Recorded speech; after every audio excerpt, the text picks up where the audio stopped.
Hi guys! Today on Divas Can Cook, we are making this classic red velvet pound cake. We're gonna drizzle it with some cream cheese glaze, add on a few nuts, and y'all, honey hush, look at this texture! Yes, and of course, it is easy to make, so let's go! Okay, we're gonna start with our dry ingredients. I'm gonna add my flour into my bowl here. I'm using regular all-purpose flour. You can use cake flour if you want to. And then I'm gonna add in a little bit of baking powder and a little bit of salt. That salt always gets stuck in the bowl. It never wants to come out. Okay, now I have some unsweetened cocoa powder going in. Not a lot because, you know, red velvet is not a chocolate cake. It's really not a chocolate cake at all. It has little faint hints of chocolate, but it's like a buttermilk chocolate, you know? Okay, so go ahead and whisk it around. That looks good. Now we're gonna move this on over and bring on over this bowl right here for our wet ingredients.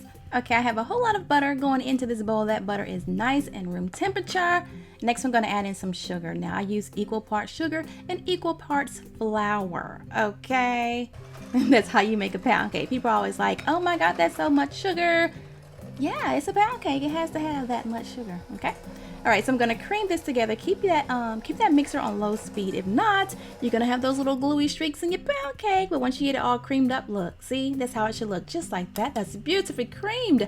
Okay, now we're gonna add in our eggs one at a time. Make sure they are room temperature, one at a time. Of course, I always cheat and do like two at a time because I'm impatient.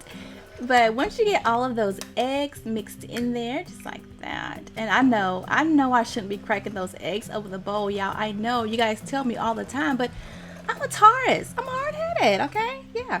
All right, now I'm gonna add in a little bit of vanilla extract. Dump that on in there. And next I'm going to add in a little bit of sour cream. Yes, gonna give it a nice, lovely texture, that sour cream. And then I'm gonna add in some prepared coffee. I always put prepared coffee in my red velvet cakes because it makes it taste so good. It's not gonna taste like coffee. And look at that batter, it looks nasty, right? You're gonna be like, ew, what did I do wrong? Nothing. All right, there's some buttermilk, and I'm gonna add in some distilled vinegar. Now, I also want you to add in your food coloring at this step right here. I didn't do that, and I regretted it later, but in the principal recipe, I'm gonna tell you to add your food coloring, okay? All right, so now we're gonna alternate. I'm gonna add in a little bit of that buttermilk mixture, a little bit of my flour mixture, and then I'm just gonna, you know, alternate it until all of that flour is mixed in and the batter is looking all nice and fluffy and whipped like that. Perfect. And now I'm gonna sneak in my little red food coloring, and we're gonna pretend like I added it earlier, okay? Now the reason why I want you to not add your food coloring last like this because it is so easy to over stir this batter. Oh my God, it's so easy to do that. But I eventually got all that food coloring worked in, but good Lord, it took a long time. Like my arms was burning. I'm like, I ain't got time for this.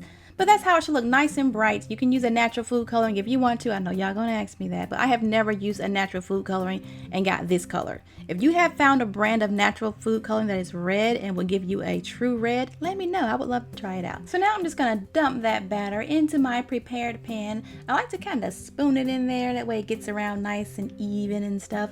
And then I'm gonna give this pan like a little shake and a little pop just to release all those air bubbles. Okay, that looks perfect. Now we're gonna bake it at 325 for about 70 to 80 minutes. Check on it at the 60-minute mark because we don't want no dry cake. It has to be nice and moist and tender.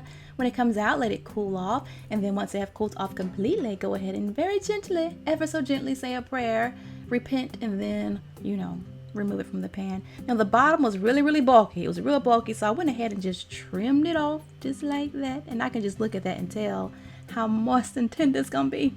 Look at that. Yes. But go ahead and flip it over and let it cool off completely, and then go ahead and drizzle it with this glaze. I'm using a cream cheese glaze. I'll put the recipe on my blog. I use this glaze all the time. I've done so many videos on it, but a simple cream cheese glaze. Ain't nothing fancy, honey. Don't even think about skipping this glaze because the red velvet cake is nothing without cream cheese. Okay, so now I'm gonna add on a little nuts to make it look all pretty. That looks beautiful. Okay, so now it's time to slice into it. I let that glaze harden up first a little bit, and then we're gonna slice into it. Look at that. Oh, child. Gorgeous. Now this texture, this crumb texture is so light. You guys, do not overbake this cake because the texture, it is like so light but yet dense.